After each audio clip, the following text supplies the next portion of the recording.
നമുക്കൊരു pineapple tea cake ചെയ്തെടുത്താലോ? അതിനായിട്ട് 1 cup മൈദ, 1/2 teaspoon baking powder, 1/4 ടീസ്പൂണിൻ്റെ പകുതി ബേക്കിംഗ് സോഡ ചേർത്ത് കൊടുക്കാം. എന്നിട്ട് ഇതെല്ലാം നല്ലതുപോലെ തന്നെ നമുക്കൊന്ന് അരിച്ച് മാറ്റി വയ്ക്കാം. എല്ലാം നല്ല രീതിക്ക് തന്നെ മാറ്റി വെച്ചതിന് ശേഷം വേറൊരു ബൗളിലേക്ക് 2 മുട്ട പൊട്ടിച്ചൊഴിക്കാം. തണുപ്പില്ലാത്ത മുട്ട വേണം കേട്ടോ എടുക്കാനുള്ളത്.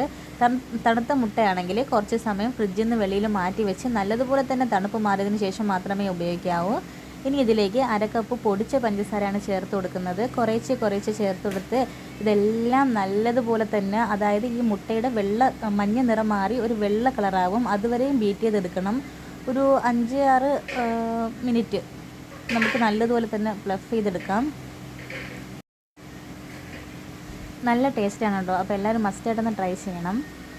ഇനി ഇതിലേക്ക് വേണ്ടത് ഒരു 2 ടേബിൾ സ്പൂണാണ്, അതായത് വലിയ സ്പൂണിന് 2 ടേബിൾ സ്പൂൺ സൺഫ്ലവർ ഓയിൽ ചേർത്ത് കൊടുക്കാം. അതിനോടൊപ്പം തന്നെ ഇത് ടൈഗറിൻ്റെ പൈനാപ്പിൾ എസൻസ് ആണ്. ഇതൊരു അര ടീസ്പൂൺ അത് നമുക്ക് ചേർത്ത് കൊടുത്ത് ജസ്റ്റ് ഒന്ന് കറക്കിയെടുക്കാം.